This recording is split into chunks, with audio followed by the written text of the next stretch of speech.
પહેલા ભાજપા, રાજપા, કોંગ્રેસ, જનમંચ સહિત અનેક પક્ષ અને મોરચામાં ફરનારા શંકરસિંહ લક્ષ્મણસિંહ વાઘેલા હવે ગુજરાતમાં ભાલો લઈને મેદાને આવ્યા છે. વૈષ્ણવજન તો તેને કહીએ જે પીડ પરાઈ જાનાને રે. નમસ્કાર, આપ જોઈ રહ્યા છો નવજીવન ન્યૂઝ અને હું છું આપની સાથે તોફિક ગાંચી. ગુજરાતની રાજનીતિમાં એક એવું પાત્ર કે જેને હંમેશા યાદ કરવું પડે અને તે નામ છે શંકરસિંહ લક્ષ્મણસિંહ વાઘેલા. ભારતીય જનતા પાર્ટીના પાયાના તે સ્થાપક છે અને અત્યારે ભારતીય જનતા પાર્ટી સત્તાનું સુખ છે તે ભોગવી રહી છે. શંકરસિંહ લક્ષ્મણસિંહ વાઘેલા ભારતીય જનતા પાર્ટીમાં રહ્યા, ત્યારબાદ રાજપામાં પણ આવ્યા, મુખ્યમંત્રી પણ બન્યા, કોંગ્રેસમાં આવ્યા, કોંગ્રેસમાં પણ તેમણે અનેક હોદ્દા ભોગવ્યા અને તે કેન્દ્રીય મંત્રી સુધી પહોંચ્યા. ત્યારબાદ જનમંચ પણ તેમણે સ્થાપના કરીને હવે તે બાલો લઈને પાલિકા પંચાયતની ચૂંટણી પહેલા મેદાને આવ્યા છે. જન પ્રજાશક્તિની તેમણે સ્થાપના જે થઈ છે તે સમયે પત્રકાર પરિષદમાં હાજર હતા. જો કે આ નવી પાર્ટી છે તેના આ શંકરસિંહ વાઘેલા સભ્ય નથી બન્યા, પરંતુ તે ડ્રાઇવિંગ તો પોતે જ કરવાના છે તે સ્પષ્ટ હાલ દેખાઈ રહ્યું છે.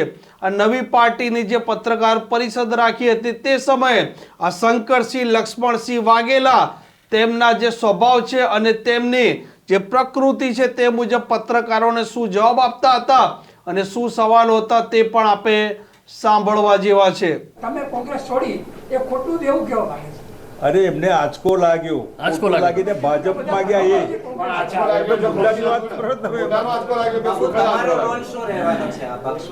આપણે લોગોની વાત કરશો, જે તમારું આપણે પ્રતીક છે એમાં ભાલો અને 94 કેમ અને ભાલાનું આની જરા વાત કરો. ઇલેક્શન કમિશને આપ્યું એ સિમ્બોલ છે. બરાબર.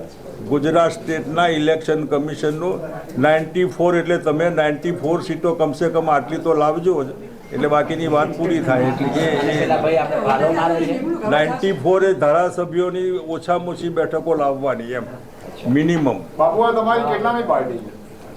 મારી કોઈ પાર્ટી નથી. કોંગ્રેસ, બીજેપી સિવાય એકે પાર્ટી નહીં, એક પણ પાર્ટી નહીં, એક પણ પાર્ટી નહીં. આ પાર્ટીમાં હજી હું મેમ્બર નથી થયો અને બીજી કોઈ પાર્ટીમાં પહેલા બીજેપી પછી કોંગ્રેસ, એના સિવાય એક પણ નહીં. કે ભૂલથી કોઈના ધ્યાનમાં હોય તો મારું ધ્યાન ના. એનસીપીમાં પવાર સાહેબને હાજરીમાં બધું ત્યાં આપી દીધું. પાછું પ્રફુલ્લ પટેલે જે ફૂટી ગયા પાછળથી એ વખતે ફૂટેલા હતા. રાજમાં મસ્ત થઈ ગયું ને કોંગ્રેસમાં મસ્ત થઈ ગયું. કોંગ્રેસમાં મસ્ત થઈ ગયું. પાર્ટી બને મસ્ત થઈ ગઈ, એક થઈ ગયું. મેઇન રોલ છે રાખો, તમને નથી દેખાતું?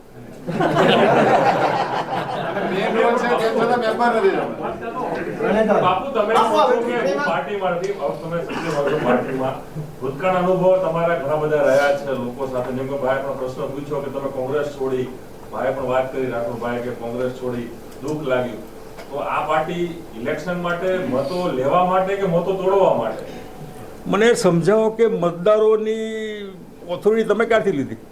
યા કોઈએ પણ કોઈના કહેવાથી કોઈના મત તૂટતા નથી હોતા. 22માં નહીં લડ્યા, કોને મત તોડ્યા? આપણે ક્યાં હતા? એક માનસિક હોય છે કે આનાથી આ તૂટે, આનાથી ના તૂટે. અને કમસે કમ પાર્ટીમાં આમથી આમ તમે કંઈ લેવા ગયા, તમારી લાલચ હતી ત્યાં ગયા. બીજેપી છોડી ત્યારે એનો સૂર્ય મધ્યાને હતો અને કોંગ્રેસમાં સરકાર બનવાની હતી ત્યારે જે કંઈ ડિફરન્સીસ હતા એ વખતે છોડી, બીજો કંઈ લાભ નથી લીધો. આમથી આમનો મતલબ કે તમે આમ લાલચ માટે ગયા, એના માટે નથી કહ્યા. એક સવાલ છે કે અત્યારે જે રીતે રાજ્યની અંદર પરિસ્થિતિ જુઓ, બરાબર, તમે જે કીધું કે કાયદો વ્યવસ્થાથી લઈ અને તમામ લોકો હેરાન છે, તો આગળ હવે કેવી રીતે રણનીતિ છે? કોંગ્રેસ તો સાવ નથી જ એવું લાગે છે. હવે તમે કેવી રીતે આગળ લડશો? આપણે મળીને વાત કરીશું, પ્રોગ્રામ આપીશું.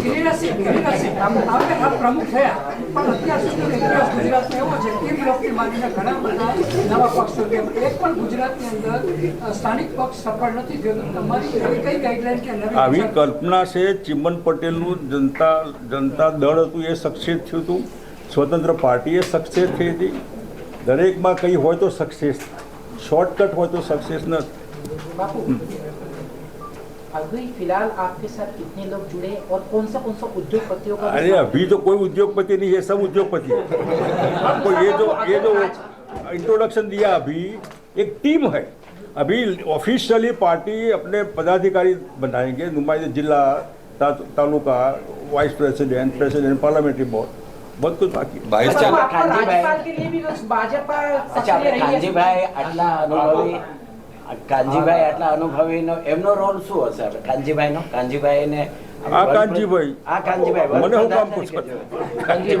બાપુ વારી ઘડી એક જો સવાલ થાય છે, દરેક પાર્ટીને જ્યારે પણ કોઈ ત્રીજો પક્ષ ગુજરાતમાં આવે ત્યારે તમે પોતે રાજપાની જે પાર્ટી માં જેમાં લડી ચૂક્યા, ચિમનભાઈ પટેલની જનતા દળ પાર્ટી હતી, એમાં પણ આ જોવા પડ્યું હતું.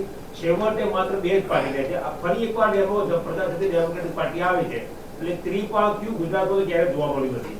માટે જ સવાલ થાય છે કે મતોનું વિભાજન થઈ જાય છે, કોઈ પણ એક પાર્ટીને સીધી રીતે ફાયદો થતો હોય છે.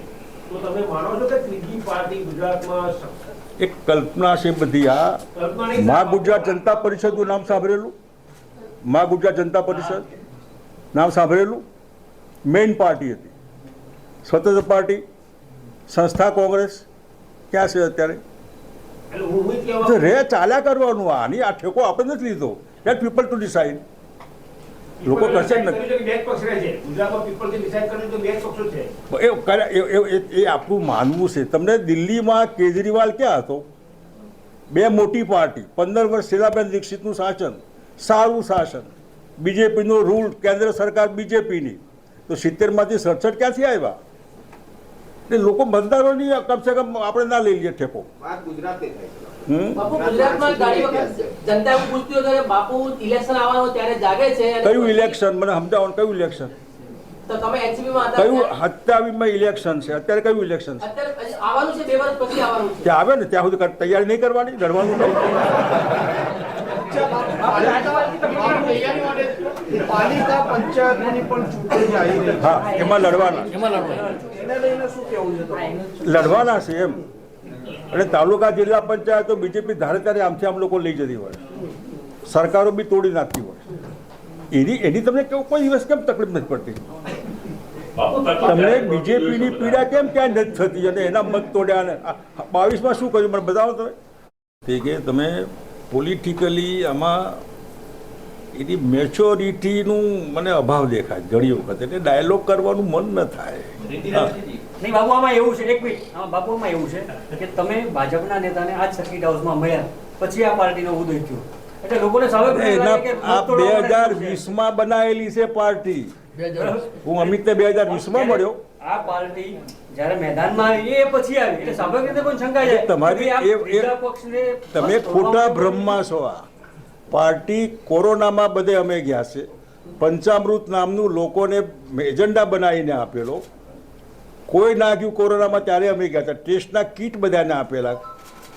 એટલે એક કલ્પના છે બધી આપણી. અને હા, પાર્ટી ભારતીય જનતા પાર્ટી હિન્દુત્વની વિચારધારા લઈને આગળ ચાલી રહી છે. કોંગ્રેસ કોમન મિનિમમ એજન્ડા લઈને આગળ ચાલી છે. પ્રજાસત્તાક ડેમોક્રેટિક પાર્ટીનો એજન્ડા કયો છે? કયા સૂત્રના આધારે મને સમજણ નથી પડતી. પોલિટિકલ પાર્ટી કોઈ ધર્મની ન હોય, નામ બધા કે. શિવસેના હતી, એમાં બી મુસ્લિમો હતા જે ઓફિશિયલી ધર્મની વાત કરતા હતા. ધર્મ ના ઠેકાણે હોય છે.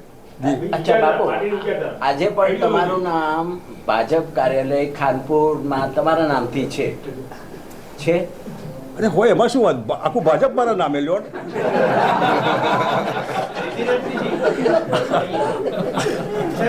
જી, મને સમજણ નથી પડતી. ક્ષત્રિય કે કોઈ પણ તમે જે જન્મ્યા એ તમે નક્કી કર્યું. અને ક્ષત્રિય તો બાયધીવે તો બીજેપીમાં અમે હતા, કોંગ્રેસમાં હતા. અત્યારે મોદી સાહેબને શું કહેશો તમે? અમિત શાહને શું કહેશો? આ બધું કાર્યકર્તાને કોઈ એવું ના હોય કે આ એક્સ બાયધીવે સમાજનું દરેકને ડીએનએ હોય, એના આધારે ઊભા રહેવાની જગ્યા મળે. પણ એના આધારે એ પાર્ટીમાં કન્વર્ટ થાય, ડાયવર્ટ થાય બહુ જરૂરી નથી. રાજકીય સમીકરણો તો સાહેબ નથી હોતું. તમે આ ક્ષત્રિય સમાજ રૂપાલા સામે કોણ હતા? કેમ ના હાર્યો માણસ? એટલે બધું કાલ્પનિક કાઢી નાખવાનું બધું. આના માટે બહુ વર્ષોની તમારે એમાં તપશ્ચર્યા કરવી પડે, જાતે એક્સપિરિયન્સ લેવું પડે. અનુભવ એવું છે કે જેમાં જાતે તમારે લેવો પડે અને એ આપણે લીધેલા છે, કોઈ બાકી નથી આમાં. એટલે કોમ એવું ના હોય. એ કાનજીભાઈ શું કહેશો તમે? એ કયા ક્ષત્રિય છે? એટલે તો રૂટીન છે બધું આમાં. આ યુસુફભાઈ પરમાર એ પરમાર છે પણ મુસલમાન છે. હા, બીજા કોઈ તમે સંઘમાંથી આવો છો તો સંઘના સ્વયંસેવકોને તમારી પાર્ટીમાં કાર્યકર્તા બનાવવા છે? મારી પાસે મોકલજો તો ખરા, તમે તો આવો પહેલાં. પંચાયતની ચૂંટણીઓમાં ભાગ લેવાના છો? હા ને બધી એના માટે તો જાહેરાત કરી બધી.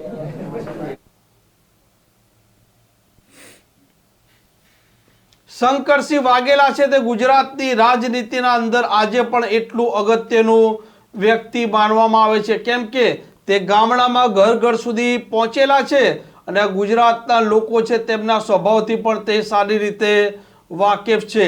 પાલિકા અને પંચાયતની ચૂંટણી પહેલા જે પ્રકારે તેમણે આ નવી પાર્ટીની જાહેરાત થઈ છે અને તેની પત્રકાર પરિષદમાં હાજર રહ્યા હતા, તેમાં ઘણી બધી ચર્ચાઓ છે, જેમાં એક ચર્ચા તે પણ છે કે ભારતીય જનતા પાર્ટીના સામેના મતોનું વિભાજન બરાબર સ્થિરતા ગણી શકાય.